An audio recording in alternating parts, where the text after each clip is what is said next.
Sementara pada saat sama anggota DPR RI, saudara Arteria Dahlan dari PDIP sampai hari ini diproses oleh kepolisian tidak ada pemanggilan untuk Arteria Dahlan. Di mana ketentuan pasal 27 Undang-Undang Dasar 1945? Bahwa ruang akademik, ruang intelektualitas, ruang politis ini tidak ditindaklanjuti secara politis, secara akademis, secara debat intelektual yang terbuka di hadapan publik, tapi mulai mencari-cari kesalahan tim kami. Di antaranya ketika kami mengundang Bang Edi Mulyadi, wartawan senior, ternyata dia dipolisikan dengan kasus kebebasan menyampaikan pendapat di muka umum yang seperti ini kami lakukan. Semestinya kritikan Bang Edi Mulyadi itu ditanggapi secara intelektual. Apakah ada data-data yang keliru?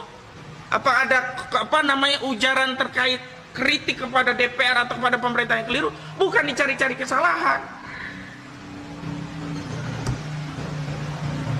Dan terjadi ketidakadilan hukum bagi Bang Edi Mulyadi dan kami semuanya rakyat Indonesia.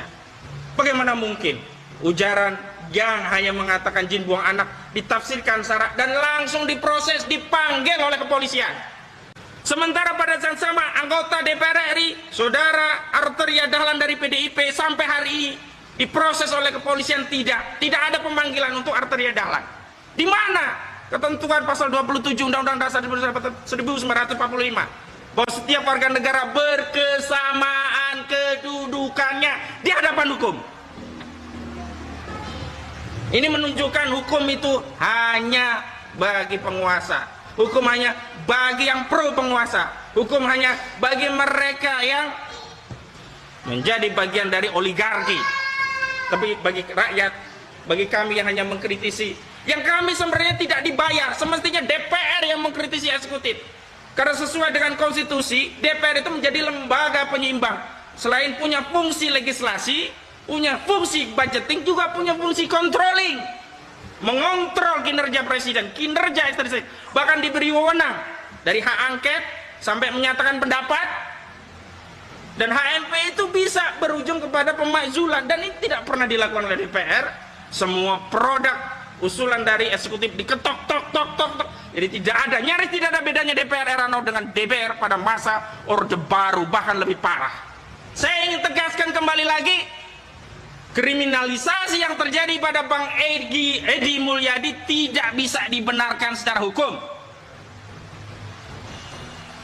Saya ingin nanti pembacaan resmi tentang itu akan dibacakan oleh Sekjen KPAU Bung Riki Fatamazaya. Tapi bagaimana mungkin ada panggilan yang semestinya 3 hari diatur KUHAP itu minimum, itu 2 hari langsung seperti kejar tayang nih Polri. Pak Kapolri, Pak Listo Sigit Prabowo kok kejar tayang pada kasus Bang Edi Mulyadi? Kenapa kepada Arteria Dahlan Anda tidak melakukan hal yang sama? Di mana keadilan hukum?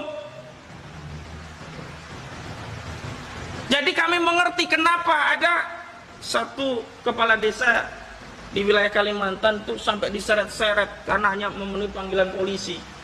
Luar biasa, karena sengketa tanah adat yang ada di Kalimantan, dan itu viral videonya.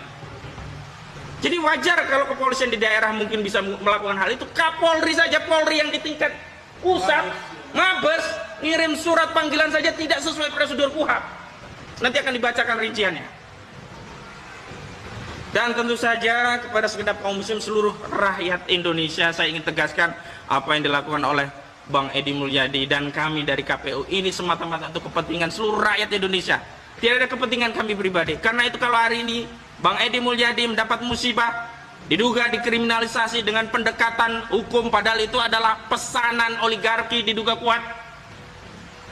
Kita bisa baca ini pesanan oligarki diduga kuat dari mana? Dari pembicaraan sosial media yang di situ kubu-kubu rejim semua ikut meramaikan. Si Abu Janda CS itu ikut meramaikan Twitter untuk meminta proses hukum kepada Bang Edi Mulyadi. Pada saat yang sama, Abu Janda CS itu diam bungkam ketika ada ujaran terkait bahasa Sunda yang dilakukan oleh Arteria Dahlan. Ini bisa kita baca jelas, ini semua tunggangan dari oligarki yang mereka terusik kebijakannya, terganggu dengan pernyataan-pernyataan yang tegas di hadapan penguasa yang zalim, pernyataan-pernyataan yang benar, al-haq yang akan meruntuhkan al-batil. Takbir.